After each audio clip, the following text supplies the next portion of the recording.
Discours de Faure Gnassingbé, une autre tentative de s'accrocher au pouvoir.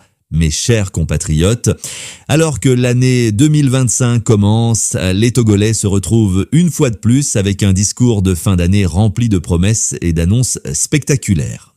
Pourtant, ces paroles masquent une réalité bien sombre, un pays marqué par des drames répétitifs, des incendies dévastateurs, des accidents tragiques et une pauvreté galopante. Dans ce discours, Faure Gnassingbé a tenté de vanter un bilan supposément impressionnant, des milliards injectés dans l'agriculture, des ponts construits, des salles de classe réhabilitées, une assurance maladie universelle lancée.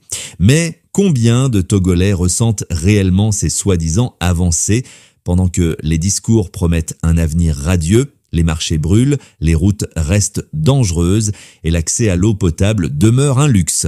L'incendie au marché d'Adidogomé, à Sieyé, cette nuit du 31 décembre, n'est qu'un exemple parmi tant d'autres. Combien de fois des marchés ont-ils été réduits en cendres sans qu'aucune enquête sérieuse n'aboutisse ?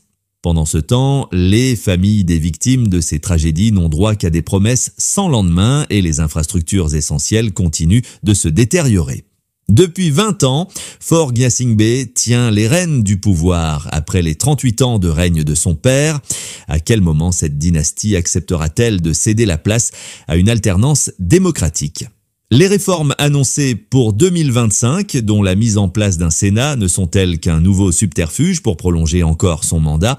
Pendant que la Constitution est de modifier à répétition pour satisfaire les ambitions personnelles d'un homme, le peuple togolais manque de tout, électricité, eau potable, routes praticables et même une justice équitable. Chers compatriotes, ces discours ne doivent plus nous endormir. Il est temps de réclamer des comptes et de revendiquer un véritable changement. Trop de vies ont été brisées, trop de rêves anéantis. Bonne année 2025 à tous, mais souvenons-nous, l'avenir du Togo est entre nos mains.